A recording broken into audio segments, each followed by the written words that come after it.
What do you like to eat when it's hot? Because some people don't even. Oh. I know. The diet. I know. Healthily, I like to eat. Which flavor gelato? There's one that's hazelnut, so it kind of tastes like Nutella, and then they have a limited edition blueberry cheesecake that's out right now. Shout out to Amarino Gelato. Oh, so good. Cup or cone? A cup. Next time you come, we'll make sure we put that in your rider. I like it. What about you? What do you eat one time? I eat anything my teeth break down, whether it's summer, fall, winter, or spring. Okay. It's just how I roll. Yeah. Listen, it's hard out there in these streets. It's hot out there in these streets. We all need some hydration, and it turns out there are some foods that can help you hydrate, because sometimes we need more than just a drink of water. That's true. Registered dietitian and nutritionist, other friend of the show, Maya Feller, is back to help keep us hydrated all summer long. I mean, if this is the vision of hydration, sign me up. Right? Glowing, madam. Hello. Hi. I love when my friends meet. This is wonderful. Yes, I love it too. This is fantastic. You've brought a cornucopia of things. So I have a cornucopia of things to talk about the hydration. Because drinking water is not enough? You know what? Here's the thing. When we're thinking about hydration in general, we want to aim for about half of our body weight in ounces. And so for many of us, we're like, water's not going to do it. At least the folks that I work with, they are looking for alternatives. They want things that are tasty, and so that they can go back to it again and again, because water does get boring. I recognize that. Thank you. Yes. It can. She's so right. We love a woman who keeps it real. Thank you. You brought some food and drinks to help keep us hydrated. Yes. Is that right? Yes. Okay. So over here in front of you beautiful women, we've got this gorgeous table of hydrating produce. I love to encourage produce during these hot, humid days because you can get about 20% of your total hydration. I know. That much? 20% of your total hydration from things like watermelon, lettuces, cucumbers, even berries. So this is where I say load up on these things, especially in weather like today. How much of it do you have to eat to get the 20%? Oh my goodness, that is a fantastic question. So here's the thing. In general, we should be having a minimum of 5 fruits and vegetables each day. Regardless of the season. Regardless of the season. And then when you're like exercising or you're outside and it's really hot and humid, bring it up. So this is where I'd say you could have the entire cucumber. You could have a whole head of lettuce. A personal watermelon. Yeah, a personal watermelon. Okay. Scoop it, you know, just get in there, enjoy yourself. All right. This is great. I feel like that's doable. It is 100% doable. Yeah. 20%. Yeah, Okay. 20%, right? All right, what about the good old-fashioned H2O? The good old-fashioned H2O, right? So this is where we're saying, okay, how do I get to my about 2.5 to 3 liters of water each day?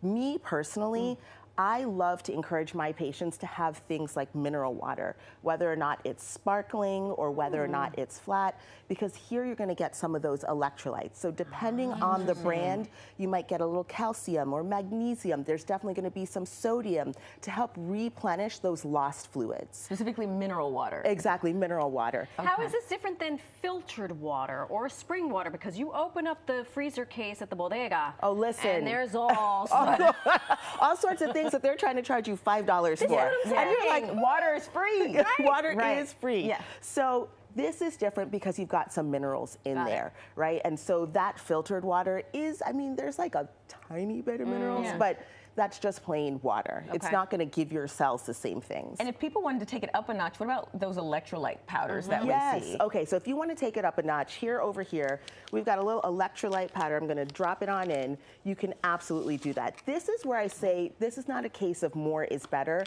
You actually want to dose it to what activity you've been doing. Oh, interesting. So which one of you is going to try this? Marisol is. I did know, only because I'm marrying a really smart man. Oh. Yeah, he's brilliant. He's brilliant, the doctor. This is let's see. Let's see, how's that electrolyte beverage? This is tasty. All right, do you want to taste this? It's coconut water. Okay. So this I also like as well. If you're feeling fancy, you could put a pinch of salt into that, and that'll increase some of the sodium that's in there. Talk to us about the dosage. So if I am not exercising and I'm just walking through life, how much of a electrolyte package should I use? So here's the thing. I actually don't recommend electrolyte packets if you're just walking through life. Oh, wow. Yeah. If you've been exercising and you sweat, right? In an hour, you can lose anywhere from 1 to 3 liters depending on the duration and the intensity of the exercise. This is when you then want to turn to the electrolyte beverages. If you have not been exercising and you're sitting inside your home, what you're looking for is maybe some mineral water or a little bit of herbal tea. That's where you want your fruits and vegetables. And you keep it in a place where when you urinate, it's mellow yellow. Right. Right? You're not trying to go over the top. Right. You want to make sure that you're just going to the bathroom regularly. Is there a downside to having electrolyte powder? That is a fantastic question.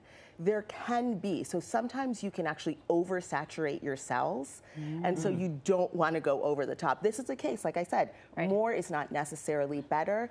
And again, I would recommend working with a registered dietitian or a qualified healthcare provider, someone who can say, listen, this is what you need based on your body, your physical activity. And it's not one size fit all. And if you're looking for a dietitian, I happen to know one. She's right here, Maya. Thank you so much for joining us. It's always a pleasure. I always feel smarter. Same. She's amazing. Oh. We're going to call you. Exactly. Call Give me. her a follow on Instagram at Maya Feller RD. Love it. Coming up next.